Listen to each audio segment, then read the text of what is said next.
Bonjour à tous et bienvenue sur ce tutoriel Wiser. Alors voici comment ça s'écrit pour trouver la page web et je vous propose tout de suite de voir à quoi elle ressemble. Alors tout le site est en anglais mais vous allez voir c'est très simple d'utilisation.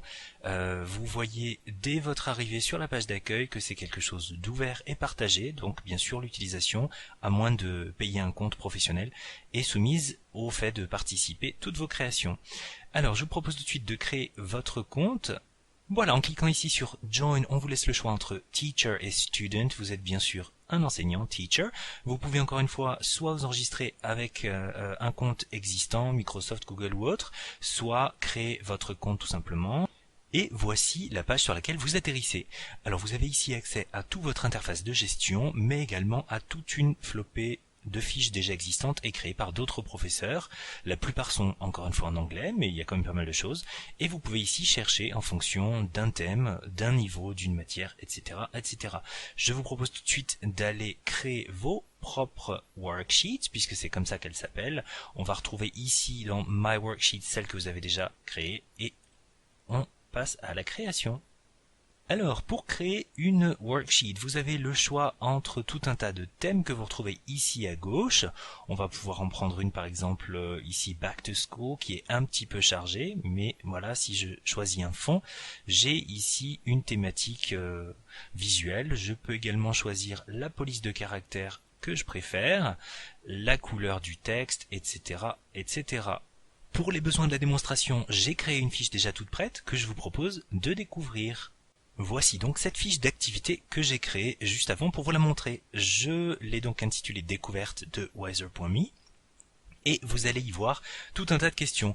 Je déposerai également le code qui vous permettra d'aller la tester si vous le souhaitez et les questions sont faites pour vous montrer en quoi tout cela consiste. Alors on va voir que c'est relativement long ici et que tout le processus est détaillé en haut ici. On est donc dans la première partie ici, Create and Edit, et à tout moment, je vais pouvoir passer en Review, donc vérifier, puis Assign to Learners, diffuser, et Answers, vérifier les réponses, les copies, etc. Alors pour découvrir toutes les choses que vous pouvez déposer dans votre fiche de travail et votre activité pour les élèves, je vous propose de vérifier le menu tout en bas où vous avez la liste de toutes les activités et de tous les éléments possibles à insérer dans vos fiches. Donc certains vous servent simplement à positionner du contenu, c'est le cas pour le texte par exemple. L'avantage du texte c'est qu'il est très riche, donc vous pouvez le mettre en forme facilement, y ajouter de l'image, des liens hypertextes, etc., etc. Vous pouvez également enregistrer une version vocale pour un élève qui serait fortement dyslexique par exemple, donc c'est tout à fait possible.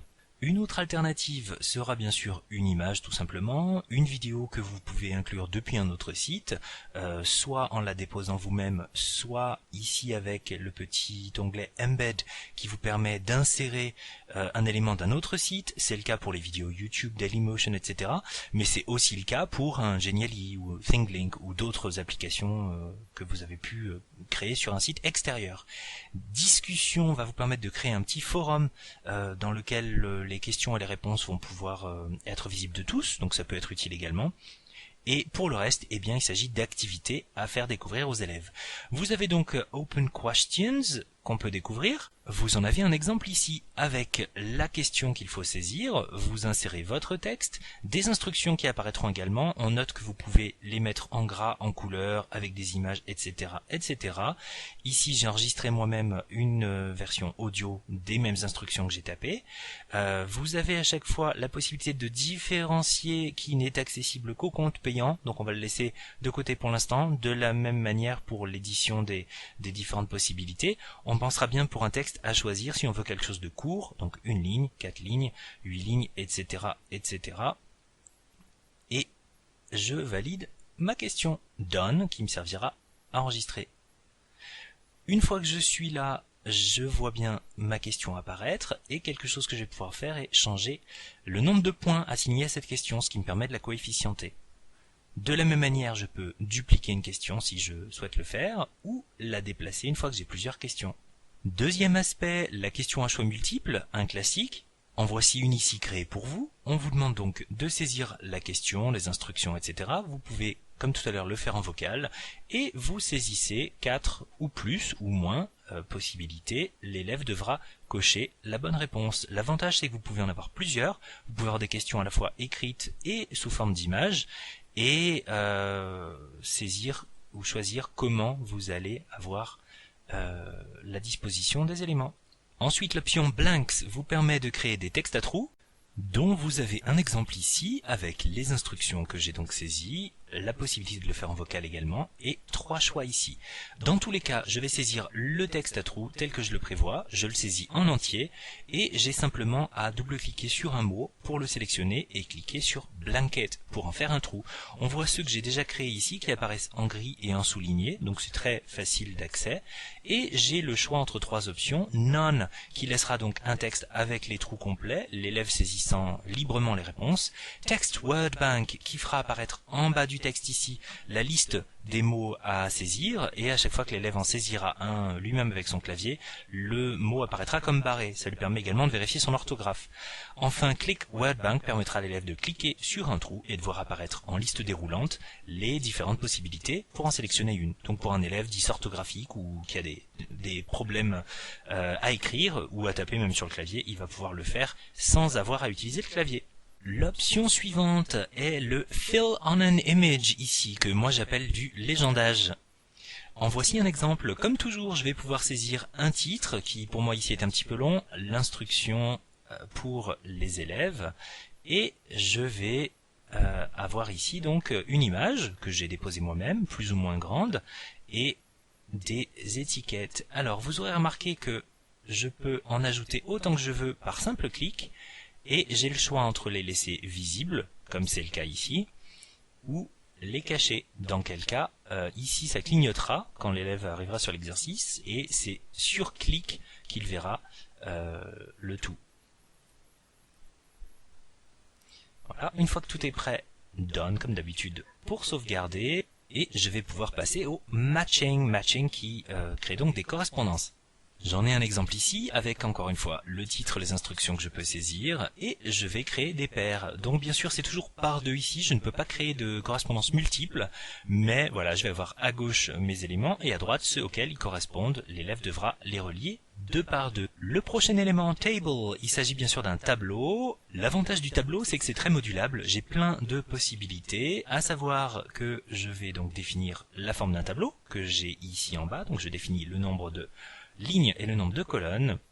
Je peux choisir si la ligne du haut est une ligne de titre, et j'ai ensuite la possibilité soit d'une saisie libre pour l'élève, soit d'avoir la liste qui s'affiche en bas des réponses.